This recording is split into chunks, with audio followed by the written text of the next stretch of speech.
कल आपके यहाँ वो विश्व का सबसे ताकतवर नेता, जिसके लिए जब वो सऊदी अरब गए तो सऊदी अरब में ये परंपरा रही साहब, अगर बिल गेट्स भी आया, जॉर्ज डब्ल्यू बुश भी आया, आपके जितने भी अमेरिका के बड़े बड़े बराक ओबामा भी आया, ये बड़े बड़े राष्ट्रपति हुए, विश्व शक्ति कही जाती थी अमेरिका, वो भी आए तो सऊदी अरब के मात्र 1 या 2 प्रिंस ही उसे एयरपोर्ट पर रिसीव करने पहुंचे।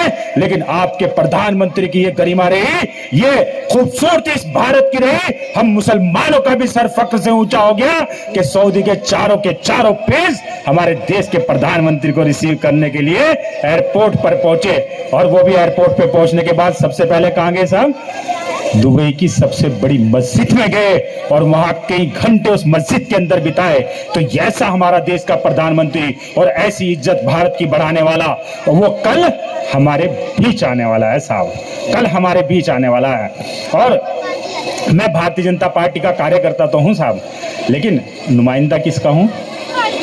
नुमाइंदा तो मैं आप ही का हूं ना, रिप्रेजेंटेशन मैं अपने अल्पसंख्यक मुस्लिम समाज का करता हूं।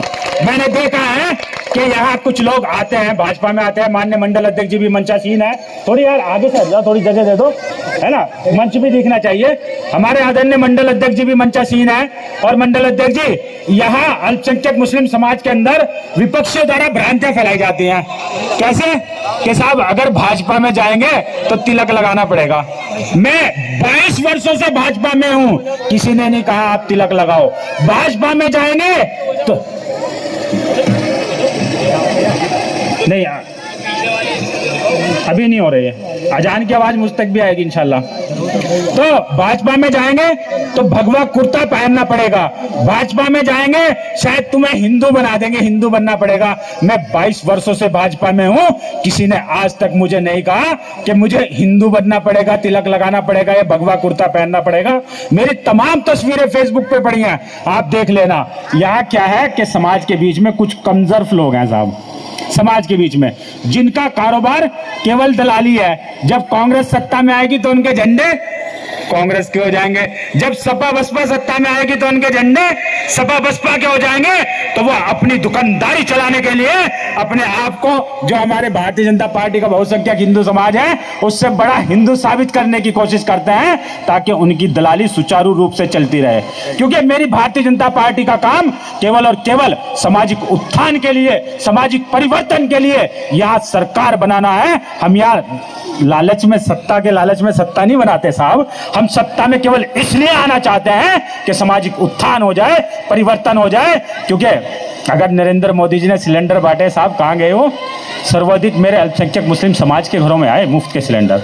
अगर आज वो योजना चली, छत देने की योजना चली, आज प्रधानमंत्री के जो आवास है, प्रधानमंत्री आवास योजना के, वो आज सर्वाधिक मेरे अल्पसंख्यक मुस्लिम समाज के घरों में आ रहे हैं। यानी जब ऊपर वाला, वो आसमान वाला, वो पाक रब्बुल आलमीन वो बारिश करता है, वो अब्दुल रहीम के घर में भी उतनी ही करता है जितनी रामलाल जी के खेत में करता है। तो वो भेदभाव नहीं करता। ठीक उसी तरीके से नरेंद्र मोदी ने और माननीय योगी जी ने जो जो योजनाएं बनाई, वो इसी प्रकार से बनाई कि उनका लाभ अंतिम पंक्ति के व्यक्ति को भी मिले।